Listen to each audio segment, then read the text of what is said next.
तर आज आपण या ठिकाणी सुंदर असा विषय एक ट्रेनिंग संदर्भात घेऊन आलेलो आहे. ते ट्रेनिंग म्हणजे काय, युवक नेतृत्व प्रशिक्षण कार्यक्रम, आणि त्याबद्दल आपण चर्चा करतोय. या ठिकाणी जे काही पार्टिसिपेट या ट्रेनिंग मध्ये आहेत त्यांचाच अनुभव ते त्यांच्या तोंडून सांगणार आहेत. तर त्या ट्रेनिंग बद्दल थोडक्यात मी माहिती सांगतो. युवक नेतृत्व प्रशिक्षण कार्यक्रम जे काही आपण घनसंगी नरसिंह मंगल कार्यालय या ठिकाणी घेतलेला आहे, जिल्हा जालना आहे ते. तर या ट्रेनिंग मध्ये सगळ्यात महत्वाचा विषय म्हणजे पार्टिसिपेटना भरपूर काही फायदा होतो.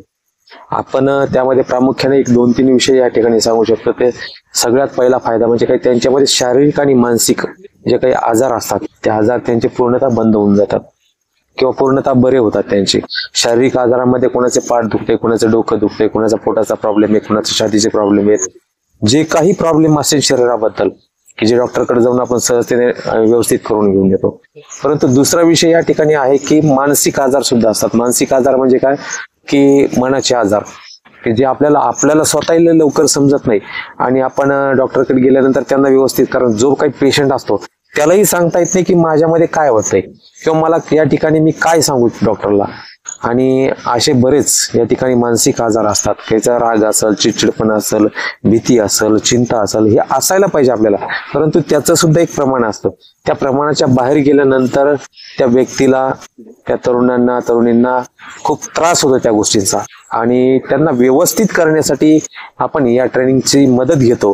तर या ट्रेनिंगचं नाव परत एकदा सांगतो की YLTP अर्थात युथ लिडरशिप ट्रेनिंग प्रोग्राम, म्हणजेच युवक नेतृत्व प्रशिक्षण कार्यक्रम.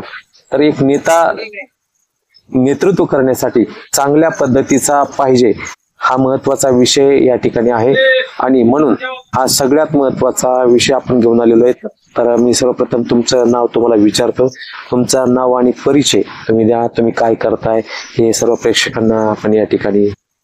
जय गुरुदेव सर्वांना. माझं नाव सपना संतोष दाभाडे. मी जालन्याहून आलेली आहे. माझा आत्ताच कम्प्युटर सायन्स मध्ये डिप्लोमा झालेला आहे. ओके. आणि या ट्रेनिंगला तुम्हाला कोणी पाठवलंय का तुम्ही स्वतः आलात? म्हणजे पप्पांची इच्छा होती तू या ट्रेनिंगला जा, तिथं नाही का युथला कसं प्रोत्साहन द्यायचं, त्यांना समोर कसं लिडरशिप करायची असते, समोर बोलायचं कसं असतं सगळ्यांसमोर. मी आतापर्यंत कधीच स्टेज डेअरिंग केली नाही. मी कधीच कुठं काही बोलले पण नाही जास्त.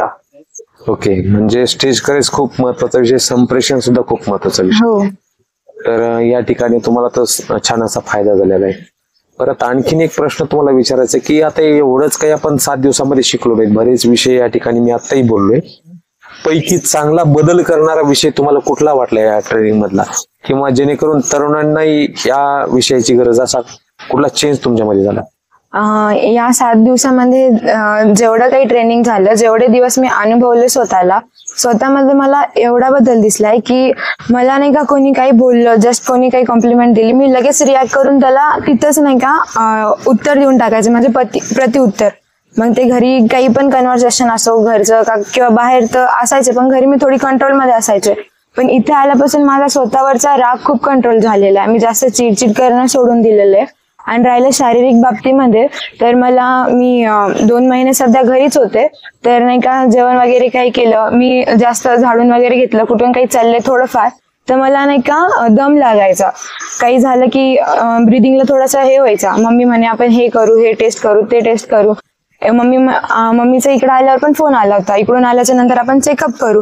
पण मी तिला सांगितलं मम्मी इथं योगा आहे, सुदर्शन क्रिया आहे, भस्त्रिका आहे, हे सगळं केल्याच्या नंतर मला ते धाप पण नाही लागायला आणि श्वास पण मला व्यवस्थित घेता येतोय. वाह, म्हणजे खूप सुंदर असा बदल तुमच्या शरीरामध्ये झालेला, ज्याला आपण एक फिजिकल डिसऑर्डर म्हणून. हो. तर ते तुमच्यामध्ये बरं होण्यासाठी मदत त्याला झालेली. आणि पहिला अगोदरचा विषय बोललात की चांगल्या पद्धतीने बोलायचं कसं, हे तुम्ही त्या ठिकाणी शिकलेलं आहे. त्याचबरोबर सुंदर असं नॉलेज सुद्धा आर्ट मध्ये आपण याच्या माध्यमातून या ट्रेनिंग मध्ये येतो की आनंदी जीवन कसं जगायचं. त्याच्यासाठी काही 5 सूत्र आहेत. तर ते 5 सूत्र कुठले आहेत आणि त्याच्यामधून तुम्हाला काय बदल आहे? हा ठीक आहे, तुम्ही शिकलात ते 5 सूत्र, परंतु एखादं सूत्र तुम्हाला आवडलं असेल तर ते कोणतं सूत्र तुम्हाला आवडलं? 5 सूत्रांपैकी व्यक्ती आणि परिस्थितीचा स्वीकार करायला पाहिजे. कारण की मी कधीच कोणी काही कॉम्प्लिमेंट दिल्याच्या नंतर मी ते व्यक्ती स्वीकार पण नाही करू शकत आणि समोर बोलू पण नाही शकत. म्हणजे कोणत्या व्यक्तीचा मला राग असला तर तो राग माझा नाही का आयुष्यभर पण राहू शकतो, या वर्षभर पण राहू शकतो, जोपर्यंत माझ्या मनामधलं सॅटिस्फिकेशन होत नाही तोपर्यंत. इथं आल्यावर समजलं ते काही परिस्थिती असतात, काही सिच्युएशन असतात, त्या परिस्थितीला त्या व्यक्तीला तसं बनून हे करून टाकता.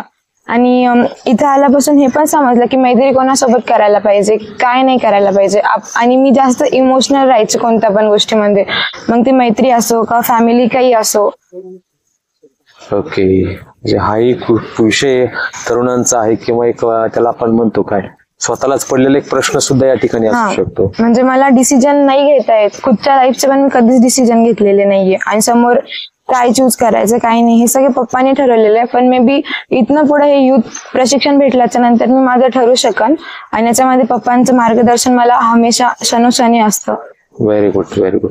म्हणजे तुम्हाला अगोदर तुमच्याबद्दल काही तुम्हाला डिसिजन घ्यायच्या होत्या, तर ठीक आहे, आई वडिलांनी डिसिजन घ्यायला पाहिजे, तो महत्वाचा विषय असतो.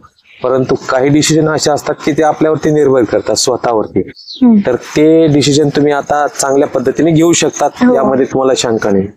तर खूप सुंदर असा अनुभव तुम्ही या ठिकाणी घेतलाय, आणि आपले प्रेक्षक या ठिकाणी शेवटपर्यंत हा व्हिडिओ बघताय. परत एकदा तुम्ही हा व्हिडिओ बघितल्यानंतर तुमच्या सगळ्यांचे या ठिकाणी आभार मानतो, आणि आम्ही परत एकदा सपना जी असतात त्यांचेही आभार मानतो.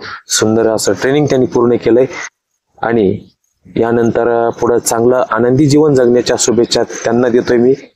तुम्हाला सुद्धा विनंती असणार आहे की येणाऱ्या 7 तारखेला सप्टेंबर महिन्यामध्ये नरशिंह मंगल कार्यालय घनसावंगी जिल्हा जालना या ठिकाणी हे प्रशिक्षण होत आहे.